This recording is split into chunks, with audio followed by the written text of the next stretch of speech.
So I'm going to start off with a very simple proof. So the question would be, prove that 2 plus 3 is equal to 4 plus 1. Now, it really depends on your teacher and how they want it to be done. But for example, so what we can do right now is, so we're going to actually take the left-hand side and write the left-hand side, right-hand side. So we're going to split this statement into two parts. Treat them individually. So one way you can do is, you can deal with both sides. So 2 plus 3 is the same thing as 5. The right side is 4 plus 1, which is equals to 5. So in this particular identity, you're actually working with both sides. And you notice both sides are the same. So therefore, you can say that left side is equals to the right side.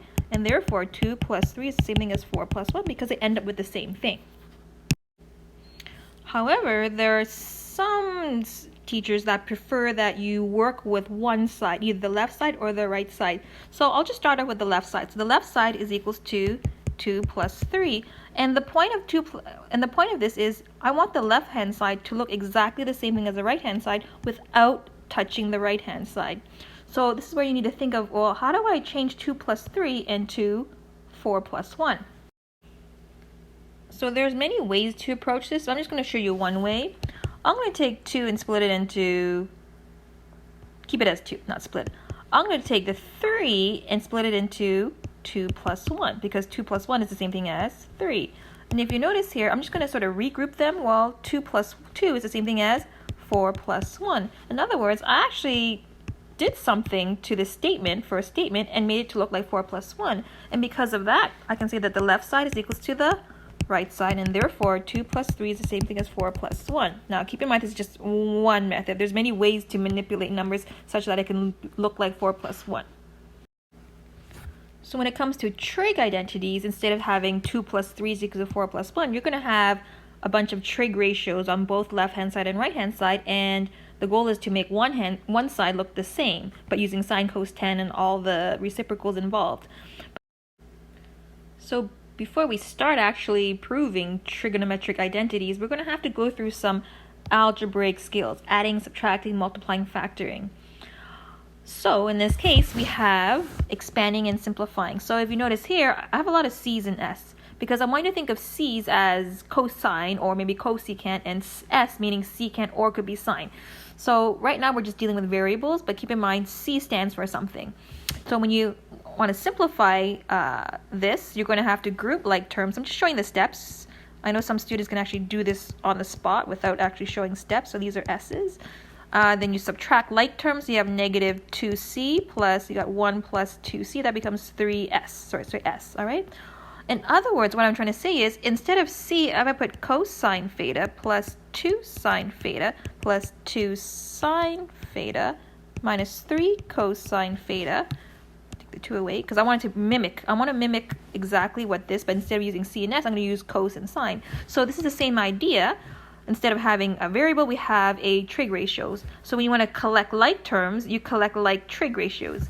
In other words, cos theta minus 3 cos theta, because these two are likes ratios, and then you have the 2 sine theta, and then exactly the same thing. There's a 1 minus 3 becomes negative 2 cosine, and this becomes, there's a 1 in front, 3 sine theta. So this is a simplified version.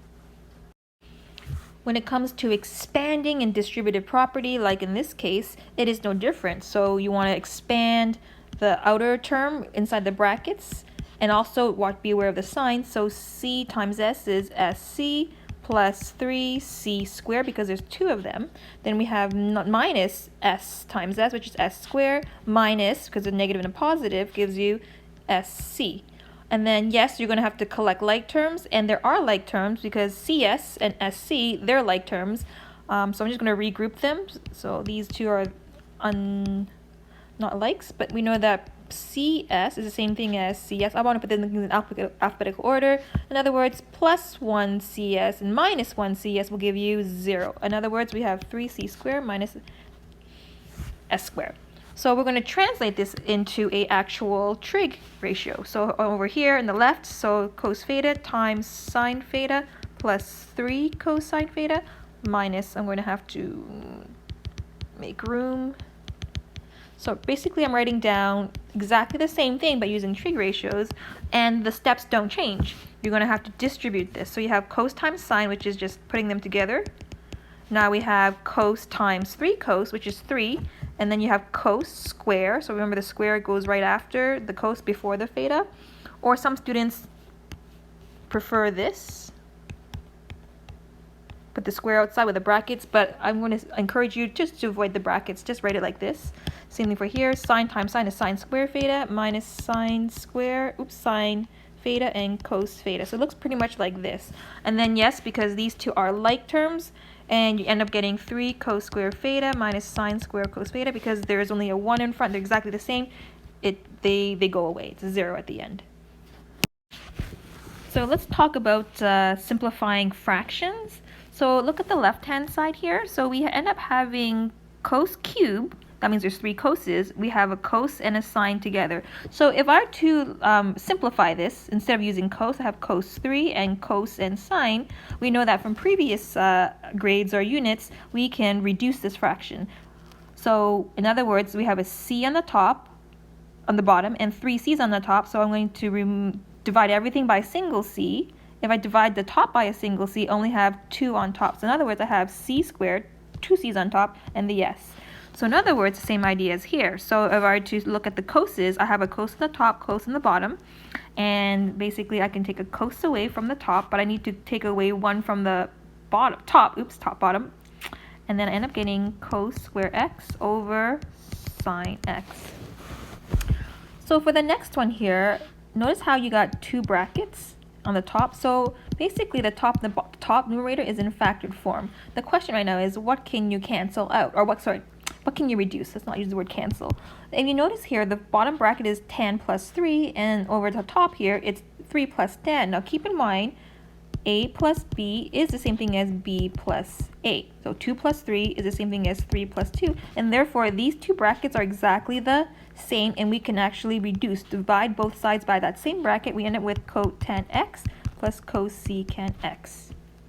Now, however, I'm going to just talk about a different example. Let's just say I had the exact same example on the right hand side, but let's just say I had 3 plus tan x on top, but the bottom one was tan x minus 3. Now, they're not the same, so you cannot reduce it because one is a plus and one is a minus. So there's a couple of things algebraic-wise that you need to take caution in terms of simplifying a fraction. So if you look at here, the one I just wrote here, I've seen in the past a lot of students do this. They see a on the top, a in the bottom, b on the top, b in the bottom, and somehow they end up with 1 over negative 1. Now, if you think about this and use real numbers, let's just say I had 6 minus plus 2, and then I have 6 minus 2. Do you think you're going to end up with negative 1? Well, let's test it out. 8 over 4 ended with 2. So in other words, what you're doing with these variables doesn't apply to what you're actually doing with real numbers. So in other words, what you cannot do with numbers, if you can't do it with the numbers, then you cannot do it with the variables. However, if I take the top and change it into this format, so meaning I'm going to multiply things, put things into factored form. And now in this case, a divided by a is 1, b divided by b is also 1, and you have a negative, end up with negative 1. Will this work for the 6 and the 2? Well, if I put a bracket like this, well, let's just multiply both things. What's 6 times 12? That is 12. 6 times 12 is also 12 negative. That gives us negative 1. So notice how the numerical number works. So and therefore the algebraic with the variables will work. So just one more caution. I mean, there's a lot of cautions, but I'll just state the popular ones that I've seen. So this one over here, so it's a minus. Now, some students will think, oh, they're exactly the same, and they might think it's 1. However, just be careful, that is 3 minus 5 the same thing as 5 minus 3? And no, they're not, because this is going to give you a negative number, and this is going to give you a positive number, so they're not the same. In other words, 5 minus 3 over 3 minus 5 is going to give you what? Let's test it out whether it works. 5 minus 3 is over 2, 3 minus 2. That gives you actually negative 1. But some students will actually make up their own algebraic rules, if you're unsure about the algebraic rules you're going to be using for identities, I suggest that you actually put real numbers in there and to see if it actually works out to what you want it to be. And now in this case, I get a -1, but over here, the misconception is the positive one. So in this case, this statement is not true. And so, well, how do you make this? How do you make this statement correct? Well, a minus b over b minus a. Well, what we can do is, in the next couple of slides, I'm going to teach you how to factor. So factoring is the following. So I'm just going to take the bottom and rearrange. So there's your negative a plus b, and I'm going to factor the denominator. So I'm going to take out the -1 divided up by -1. And notice right now, the bottom bracket is the same thing as the top bracket. Now we're in a position to reduce, and we end up with 1, but there's a negative. In other words, this statement up here is equals to -1, just like how the numbers actually worked out to be. So let's start off with factoring. So factoring, we'll start off with greatest common factoring. So over here we have an expression with t, so we can assume that t can stand for tangent. So to common factor, we look at the coefficients. The most you can divide out is 2, and t squared, you got 2 t's here and 1 t here, so the most you can factor out is t. So when you factor out something, you're actually pretty much dividing everything by each term by 2t, 2t. So I'm just showing you the micro steps here. Some students can actually do it in their minds. So you have 2 divided by 2, which is 1. You got t squared divided by t. That means you have 1 t left, so that's a single t, plus 4 divided by 2 is 2, and t divided by t is 1, or you don't really need to put the 1. In other words, you have 2t bracket t plus 2.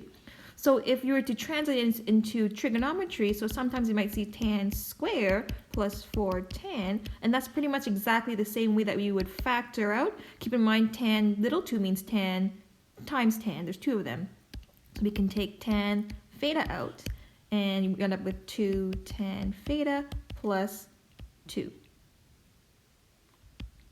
Single tan theta plus 2.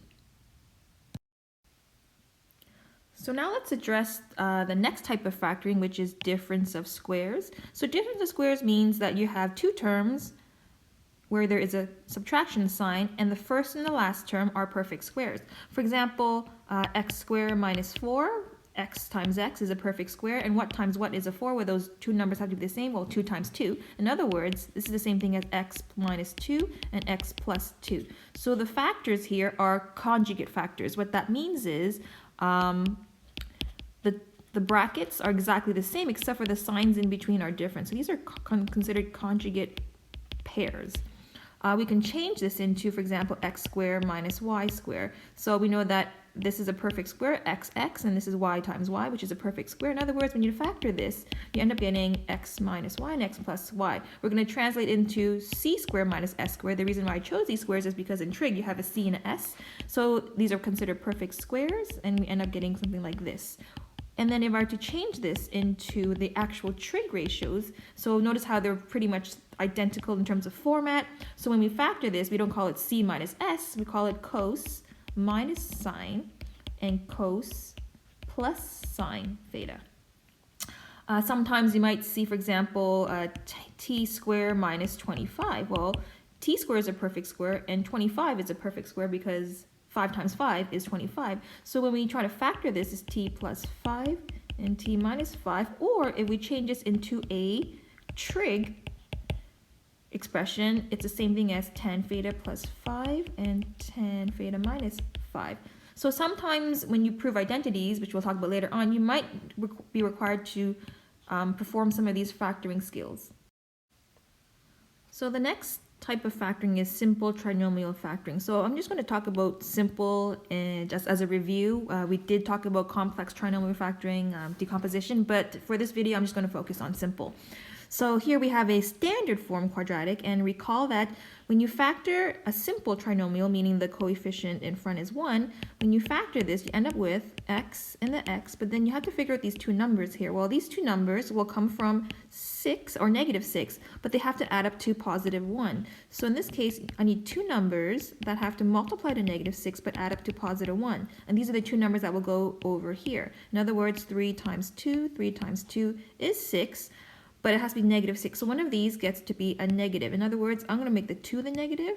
So 3 times negative 2 is negative 6. That's great, but we have to also check whether 3 plus negative 2 will give us positive 1, and it works. In other words, when we factor this, we're going to be using these two numbers, which is x something 3 and x something negative 2. When I say something 3, you need to put the sign in there, which is a positive 3.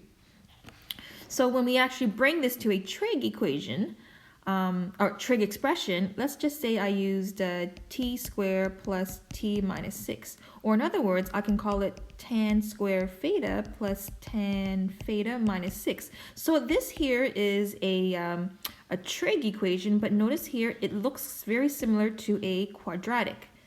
So, and when we factor this, it becomes tan theta plus 3, because two numbers that multiply to give you negative 6, but they add up to 1 using the same format as the previous question, and we end up getting this. So this skill here is a bit advanced, but sometimes you may need this when you prove identities later on.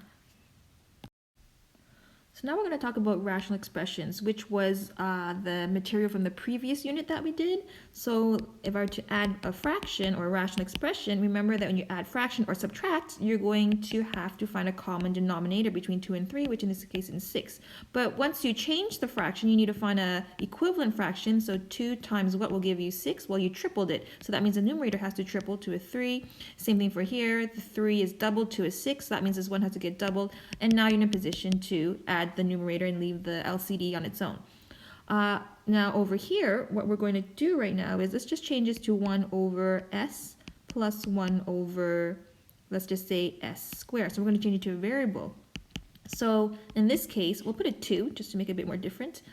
So between here, they both have s's, but you want to figure out the LCD that they both can go into. So in this case, it's going to be s squared, because s squared can go into itself once, whereas s can go into s squared twice, so s times s. In other words, to get from here to here in the blue, you're going to have to multiply by s. So that means 2 has to be multiplied by s, and 2 times s is just 2s. Now this fraction here, the one to the right, it doesn't change, the one still is the same. In other words, if you're to add these rational trig-ish expressions, it's going to be s squared, and then you have 2s plus 1. So what does that look like in terms of trig? Well, instead of s, let's put sine theta plus 1 over sine square theta. So in other words, the common denominator is sine square over sine square. So the numerator becomes 2, but you have to compensate it with an extra sign because that's the extra sign in the denominator. This fraction here stays the same. In other words, you end up getting 2 sine theta plus 1 over sine square theta. So that's how you would add trig ratios. Let's talk about multiplying. So when you multiply fractions, there's many ways. You can multiply the entire numerator and then multiply the entire denominator and simplify, or you can simplify directly like in the previous unit. So notice here we have a cos square, but it's not a fraction because there's a 1. So recall that when you simplify directly from the question, you have a cos on the top here and you can divide it by the cos on the bottom. In other words, what you're left with is a sine, which is the same thing as sine square theta all over. You only have a single cos left because these two have been reduced, cos theta. So when you divide a fraction, all right, you're going to have to divide or multiply the reciprocal of the divisor, which is this one here, the fraction to the right. In other words, you're going to multiply the reciprocal of this, and because we don't have any common factors in the numerator denominator, we just have to multiply the numerator, which is sine, but now we have a single sign, a double sign, or two of them, so we're going to have a cubic. And over here we have cos, which is the same thing as cos square.